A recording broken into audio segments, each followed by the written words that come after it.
Fala pessoal, tudo bem? Sejam bem-vindos ao portal do Especial Jus.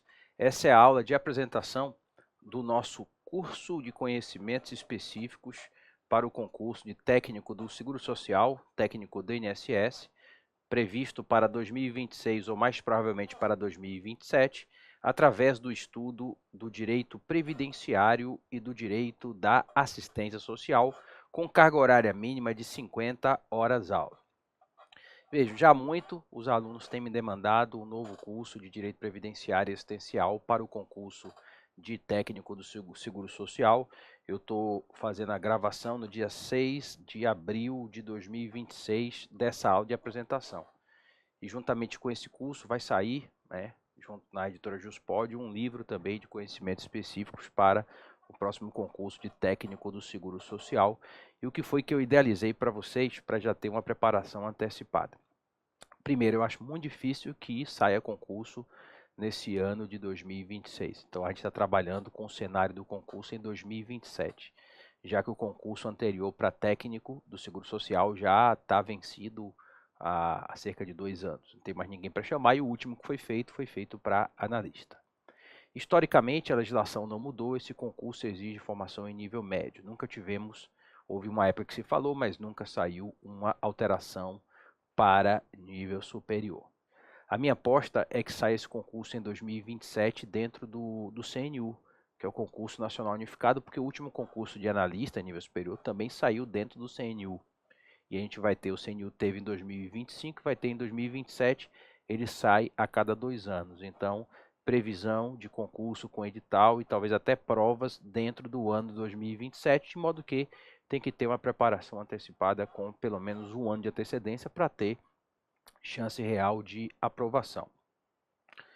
Eu estruturei, nós estamos aqui fazendo a aula de apresentação, tá? Eu estruturei 7 disciplinas para a gente acobertar os conhecimentos específicos, tá? No último concurso, das 100 questões, 70 foram de conhecimentos específicos. As outras, nas outras matérias, como noção de direito constitucional e administrativo, as outras matérias que não é o nosso foco aqui. Então, estamos falando de 70% da respectiva prova. E nós vamos pegar 100%, vamos pegar todos os temas listados no último concurso, que foi feito pelo Sebrasp 2022-2023, para técnico do Seguro Social. O primeiro módulo vai pegar essa temática: legislação previdenciária, conteúdo, fontes, autonomia, aplicação das normas previdenciárias, vigência, hierarquia, interpretação e integração, que equivale, quando a gente faz o curso de Direito, e eu parto da premissa que o aluno aqui não tem formação em Direito, obviamente, que é uma disciplina introdutória à formação jurídica e que faz parte do programa, que está aqui, exatamente no item 2 do programa de conhecimentos específicos do último programa. Tá? Uma disciplina bem pequenininha, acho que com 2 aulas eu consigo fazer, trazer até umas questões dos últimos concursos a respeito. O módulo 2 é o módulo base, é o módulo grandão aqui que a gente vai ter 30 horas aula pelo menos. Estudo da Seguridade Social na Constituição e do regime geral de previdência social. É aí o 80% do programa, tá? Toda essa parte que não está em vermelho aqui a partir do item 1, toda essa parte, salvo que está em vermelho, tudo que está em preto vai fazer parte desse respectivo módulo 2, que pega a Seguridade Social na Constituição e regime geral de previdência social, plano de custeio e plano de benefícios e serviços. Ainda teremos o módulo 3 separado com salário paternidade. Por que eu separei? Porque a vigência dele é só em janeiro de 2027, tá? Tivemos a previsão agora do salário paternidade com a Lei Federal 15.371 de 2026.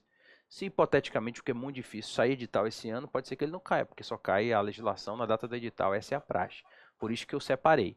Mas como a chance enorme é 2027, eu já fiz um módulo para adiantar o estudo do salário de paternidade. Então é o único item que, digamos assim, é uma novidade em relação ao edital de 2022 e 2023. O quarto módulo são os benefícios de legislação especial. O INSS, além dos benefícios da Lei 8.213, trabalha com outros benefícios de legislação especial.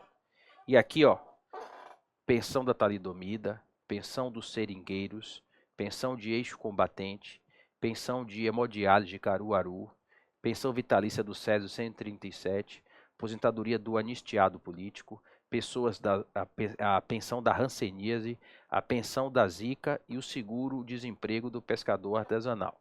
O seguro-defesa, inclusive, desde novembro saiu do INSS, sob o Ministério do Trabalho, mas o INSS manteve competência para todos os defesos que se iniciaram antes de novembro de 2025, por isso que eu resolvi manter o seguro-desemprego do respectivo pescador artesanal. Pode ser que ele caia e não seja excluído.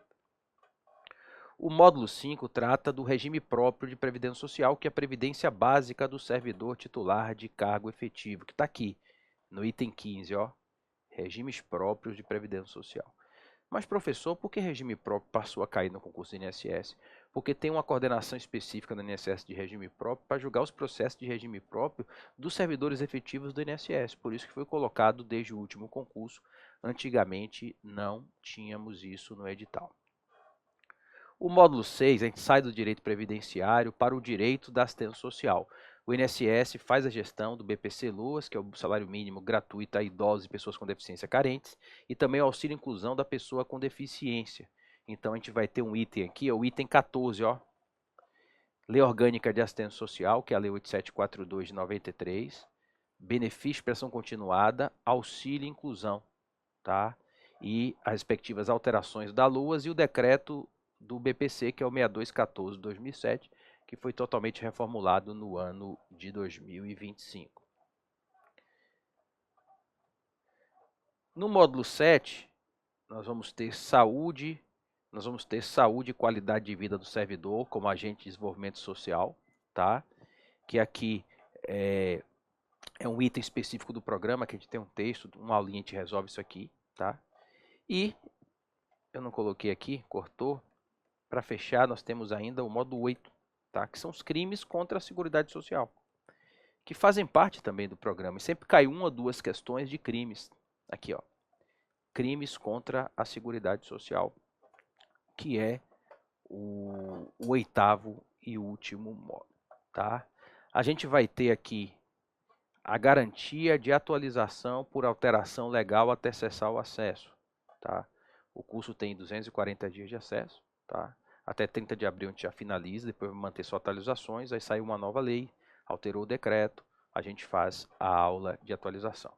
E essa é a carga horária mínima, tá? É mínima, 50 horas, mas aí vai chegar possivelmente 60 horas. Eu sempre faço gravações a mais do que é o programado, tá? A gente vai ter aqui pelo menos umas 150 aulas, tá? Vão ser gravadas. O grosso é Seguridade Social na Constituição e Regime Geral, mais os outros módulos com temáticas específicas, de modo que a gente vai acobertar 100% do programa de vocês, tá bom? O objetivo aqui é fechar a próxima prova de Direito Previdenciário e Assistencial. Eu sou especializado em preparar os alunos para o concurso do INSS, vou lhe dizer desde quando? Desde o ano de 2008. Já vai fazer 20 anos que eu tenho expertise nessa preparação.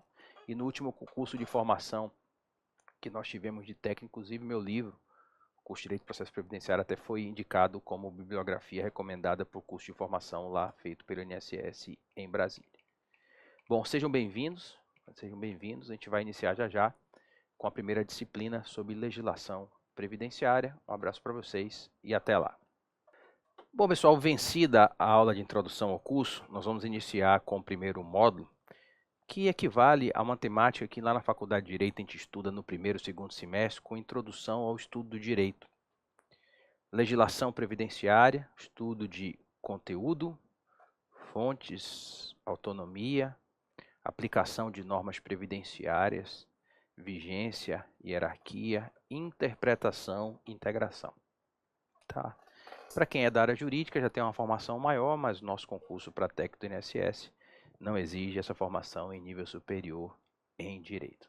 De acordo com a legislação atual, até basta a exigência em nível médio. Bom, o direito ele é dividido em ramos para facilitar o estudo jurídico. Você tem o direito constitucional, o direito administrativo, você tem o direito civil, o direito processual civil, o direito penal, o direito processual penal, o direito tributário, direito empresarial, direito financeiro, direito ambiental e também o direito previdenciário e o direito da assistência social. O nosso foco aqui é direito previdenciário, mas também temos uma parte do INSS na assistência social com os benefícios da Lei 8742, que é o BPC-Luas e o auxílio inclusão. Bom, as normas jurídicas, elas se dividem em regras e princípios. E aí você tem a norma-regra e a norma-princípio. Vou trazer sempre exemplos da nossa área. Vou dar um exemplo de uma norma-regra.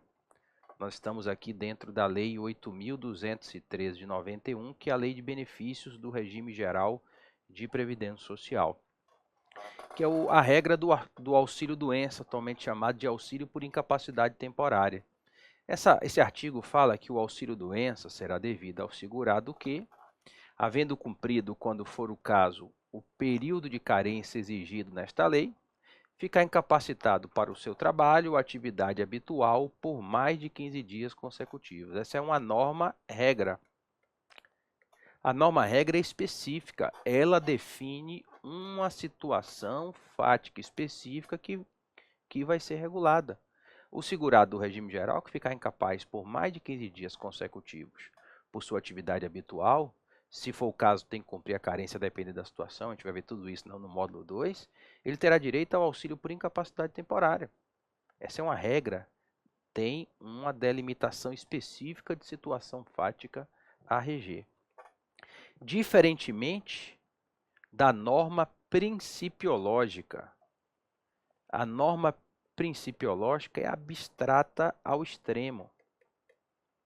Os princípios são normas jurídicas que fundamentam o sistema jurídico, com maior carga de abstração, generalidade e indeterminação que as regras, não regulando situações fáticas de modo direto, carecendo de uma intermediação para aplicação concreta. Aqui, por exemplo, princípios da Previdência Social, dentro da Lei 8213, eu trago 2 exemplos. Princípio da universalidade de participação nos planos previdenciários e da uniformidade e equivalência de benefícios e serviços a povos urbanos e rurais. Eles têm uma abstração muito maior. O que esses princípios querem dizer? A regra é fácil. Passou de 15 dias de incapacidade laboral, o segurado, se cumpriu a carência, se for o caso, tem auxílio-doença. E o que quer dizer o princípio da universalidade de participação nos planos previdenciários? Tem uma abstração maior, tem que ter uma interpretação mais difícil. Ele busca a inclusão previdenciária. Quanto mais segurados no regime, mais dependentes, maior para o estado de bem-estar social.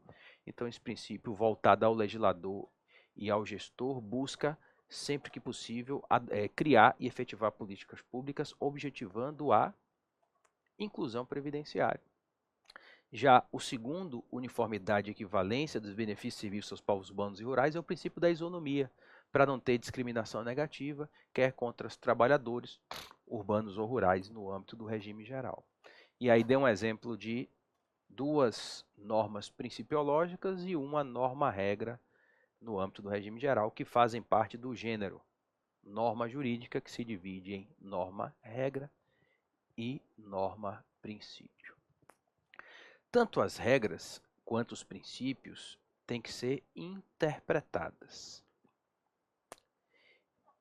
Interpretar uma norma jurídica significa extrair o seu sentido e o seu alcance normativo. E aí existem métodos tradicionais para interpretar. Interpretar e dizer o que é que uma norma, regra ou uma norma, princípio diz. O conteúdo dela, o alcance, o sentido e o alcance. Tem normas que são muito claras, que a interpretação não é polêmica. Já outras são extremamente polêmicas. É por isso que no direito existem métodos de interpretação da norma jurídica, caminhos para a interpretação da norma jurídica. Os primeiros métodos consideram nessa classificação a origem. Aqui é o seguinte: quem está fazendo a interpretação? Embora incomum, Existem interpretações legislativas ou autênticas, efetuada pelo próprio Poder Legislativo, quando aplica o processo legislativo em elaborar normas jurídicas. Às vezes sai uma regra, ela gera tanto problema que tem que sair uma outra regra para explicar a anterior. E aí é uma lei explicando a outra lei. Isso é comum? Não. Isso é mais raro. Mas nós temos um exemplo. Artigo 22 da Lei 8212, a Lei de Custeio da Seguridade Social. Veja, a gente vai trabalhar com a legislação, a Lei 8212/91, a Lei de Custeio, a Lei 8213, a Lei de Benefícios e Serviços. O Decreto 3048 de 99 é o decreto que regulamenta o regime geral de previdência social. E ainda temos a grande normativa 128 de 2022 do presidente do INSS. E, acima de tudo isso, as normas constitucionais. Da Seguridade Social, nós temos do artigo 194 ao artigo 204 da Constituição. E temos na parte do regime próprio, que é a Previdência dos Servidores Públicos Efetivos, ainda o artigo 40 da Constituição e algumas regras da emenda 103. Tudo vai ser estudado em pelo menos 50 horas, sendo que o curso vai bater 60 no total, com certeza eu sempre boto a carga horária mínima. E olha o exemplo de interpretação do legislador. O artigo 22, parágrafo 13, para isentar as igrejas, diz que não se considera como remuneração direta ou indireta para os efeitos dessa lei os valores despendidos pelas entidades religiosas, institutos de ensino vocacional, com o ministro de confissão religiosa, membro de instituto de vida consagrada e congregação religiosa, que são os padres e pastores, tá? Em face do seu mistério religioso ou para a subsistência, desde que fornecidos em condições que independem da natureza e da quantidade de trabalho executado. O objetivo da norma foi tirar a carga tributária da igreja. A igreja paga lá a bolsa ao pastor e não vai pagar a contribuição dela enquanto contratante do pastor, do padre, não importa qual seja a nomenclatura da religião para fins previdenciários. E aí a Receita começou a canetar. Aquele religioso que cobrava um dízimo e tinha um valor proporcional ao dízimo, a Receita passou a entender que isso era remuneração indireta. Começou a autuar as igrejas. Aí as igrejas foram ao Congresso reclamar e o Congresso veio com uma lei interpretativa em 2015 para esclarecer esse fato, para a Receita Federal não cobrar mais das igrejas. E aqui um exemplo de interpretação feita pelo legislador, no parágrafo 14, ó. Para efeito de interpretação do parágrafo 3 desse artigo, né? Tá aqui, ó. O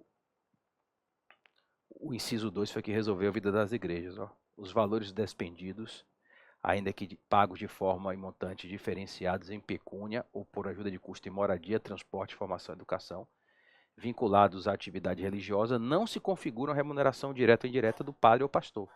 E aí a Receita Federal parou de autuar. Isso é muito raro. É muito raro que uma lei saia depois para dizer o conteúdo de uma lei anterior. Então, essa interpretação legislativa autêntica, ela é muito rara. Já a interpretação judicial é feita pelos juízes, pelo Poder Judiciário. Tá? Quem entra com ação contra o INSS vai para a Justiça Federal e aí o juiz é que vai dizer a interpretação da lei previdenciária e dizer se o INSS está errado ou está certo. Se está certo, nega o benefício, se está errado, o Judiciário impõe ao INSS a concessão de um benefício. E quando o próprio INSS interpreta a norma jurídica, nós temos a interpretação feita pela administração pública, é a interpretação administrativa. É a exteriorizada pelo Poder Executivo quando exerce função administrativa. E a interpretação doutrinária pelos escritores jurídicos. Né? Aqui o tanto de livro que eu tenho de ambiental e previdenciário. É que vocês não veem o estúdio aqui, tem mais de 500 livros. Então, quando eu escrevo um livro de previdenciário e lanço lá pela editora Juspod, a interpretação doutrinária é a minha opinião pessoal enquanto Frederico Amado. Tá? Então, esses são os métodos de interpretação das normas jurídicas, tanto princípios quanto regras, considerando a origem, quem vai interpretar. Temos ainda, em relação ao meio, essa aqui é muito mais importante. Muito mais importante. Quanto ao meio, nós temos o método de interpretação gramatical, também chamado filológico, literal, semântico, textual ou verbal, que é um método que observa o sentido literal dos vocábulos. Eu vou lendo os vocábulos da regra jurídica e vou extraindo e juntando tudo. Quando a norma é muito clara, muito boa, você interpreta assim e dá tudo perfeito no sentido e o alcance da norma. Só que às vezes você faz a interpretação do texto literal e pode chegar a uma situação muito absurda. E nem sempre o meio gramatical é aquele que vai prevalecer. Vou dar um exemplo para vocês. Caput do artigo 5º da Constituição Federal. Todos são iguais perante a lei, sem distinção de qualquer natureza, garantindo aos brasileiros e aos estrangeiros residentes no Brasil o direito à vida, à liberdade, à igualdade, segurança e propriedade. Brasileiros e estrangeiros residentes no país. Aí eu faço a interpretação literal.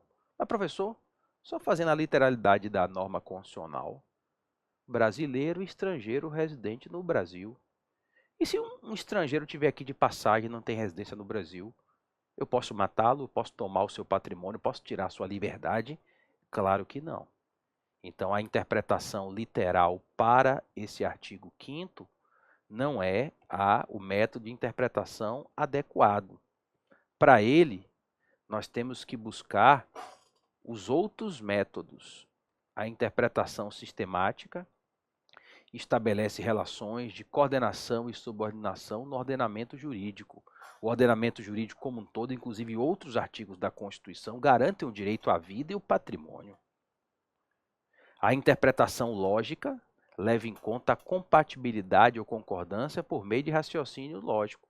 Seria ilógico eu dizer que o estrangeiro não residente não tem direito à vida, poderia matá-lo. Isso é um absurdo, não tem sentido nenhum. E também o meio de interpretação teleológico contempla a finalidade da norma, tendo por valores tutelados por ela. O objetivo é tutelar a vida e o patrimônio de todos, não só dos brasileiros e estrangeiros residentes. Logo, somando esses três métodos, eu chego à conclusão que no artigo 5º também aqui teremos os estrangeiros não residentes no Brasil com esses direitos fundamentais. E ainda em relação ao meio, temos a interpretação histórica, que leva em consideração os antecedentes históricos, levantar os fatos sociais na época em que a lei foi editada. O texto é ruim, você não está conseguindo interpretar bem, tem 3 ou 4 interpretações possíveis. Vamos fazer o levantamento dos trabalhos legislativos de época no Congresso Nacional, ver as atas de tramitação do projeto de lei para buscar a real intenção da norma na época em que ela foi editada. E ainda teremos um terceiro método de interpretação das normas jurídicas que considera a sua finalidade. A interpretação declarativa ou estrita é quando há concordância entre o signo da linguagem e o significado a ela atribuído.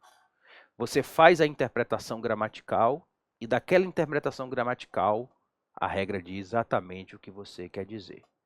Você não precisa restringir e você não precisa ampliar o sentido.